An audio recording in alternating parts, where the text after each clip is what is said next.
Welcome to the second segment of 3 in the Tahoe Project interview with John Laird, California Secretary for Natural Resources.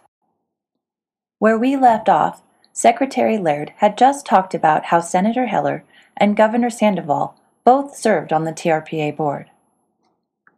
And one of my contacts that was little known is when I graduated from college, my first 2 years out of college, I was on a congressional staff. I served on the congressional staff of Jerome Waldy from Contra Costa County. And then after he retired from Congress, and he'd also served as majority leader in the California legislature, he served 13 years on the TRPA board. And many times he would tell me of the issues. And actually one of the greatest pleasures I ever had in life was when he came to lobby me. I never thought I would live that long. And he came as a TRPA board member to lobby me as a legislative budget chair on the TRPA funding. I loved it to death.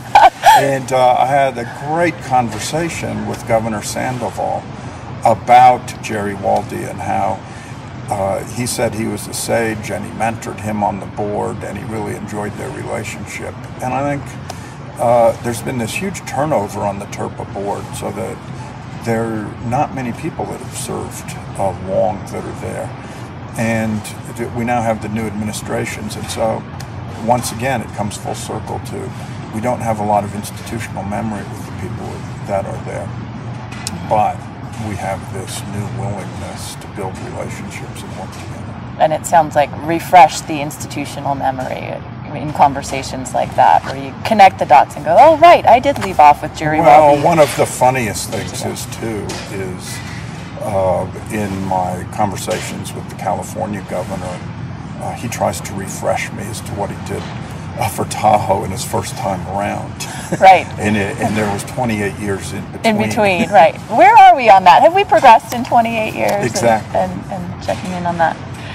So you mentioned that one of the things that you've done is to meet with California's representatives on the TRPA board, all 4 of them, it sounds like. And one of my questions has to do with the relationship between the governor's office specifically and its representatives on the TRPA board. It sounds like you've worked to reinvigorate that. Do you anticipate that being an ongoing conversation? Absolutely. I think that's part of the problem as appointments are made. I mean, people have been left on their own, and that's not to discredit their work. It's been good, but I think now we want to have conversations, and one of the fascinating things to me is the governor made an appointment to the board of Clem Shute, a well-known land use attorney in California, really somebody that's looked to in the land use world for his knowledge and his past history. And it caused a big explosion on the Nevada side. People thought, oh no, here come the hardcore environmentalists. And then he's the one that worked out some water quality additions to the Boulder Bay project and then voted for it, which I think surprised a lot of people on the Nevada side and was a signal that we want to work on specific issues and we want to work together. Yes. I was there in that 11-hour session of the TRPA board, and it did give everyone pause. You could hear everyone hold their breath before Clem gave his vote, and then there was this. They didn't let go. It was definitely. Well, you see, one of the things that's part of the problem here is that people have not been paying attention to the process, and lawsuits have been substituted for the TRPA process.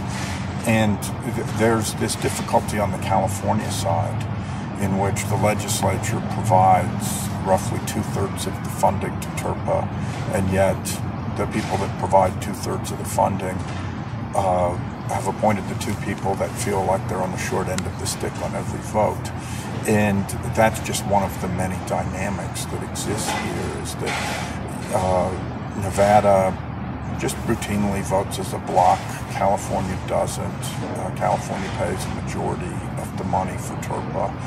And there are just things that we have to work back through with everyone to get back to where we are. Mm-hmm. And in terms of those 2 representatives, then, relationship with the legislature, has that stepped up in the wake of SB 271, and do you feel, I asked you specifically about the relationship between the governor's appointees.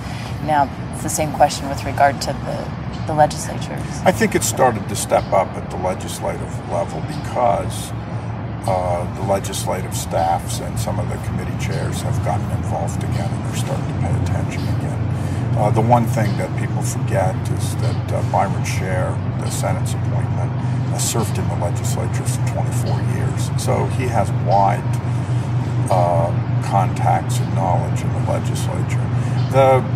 We have a weird dynamic on the California side, and it's evidenced by my own authorship of the Sierra Nevada Conservancy, which I did when I was in the State Assembly. And we established a conservancy that would really funnel state money and prioritize projects for both economic development and environmental protection in the Sierra Nevada, running from the Oregon border to Kern County, with the exception of Tahoe, right. which had an existing, well-functioning conservancy. And the interesting dynamic is that I worked on a bipartisan compromise to establish that, and had a joint authorship with Tim Leslie, then of Tahoe City, in the Assembly. And yet, when we sent it to the governor's desk with 60 out of 80 votes in the State Assembly, Tim Leslie was the only vote from the Sierra Nevada.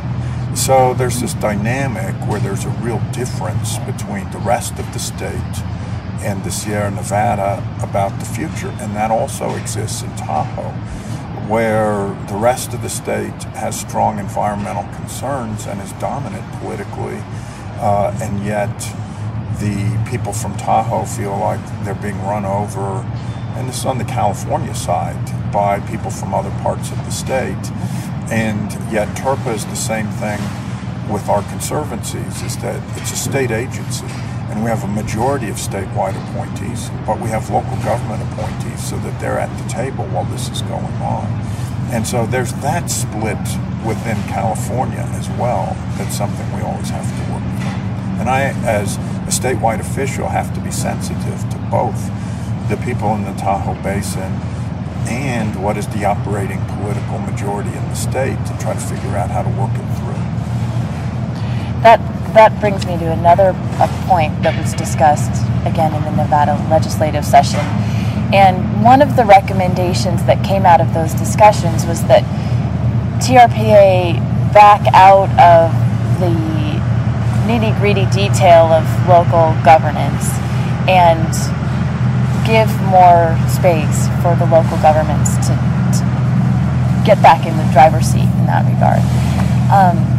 That's a recommendation to the TRPA that they seem to be following through with and advancing with.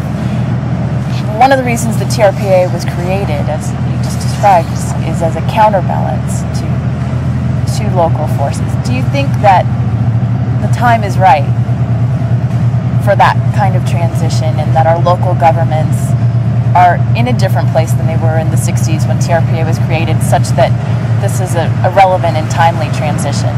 I think the time is right, and as always, the devil's in the details. However, we have a model on the coast in California, and that is that we adopt local coastal plans.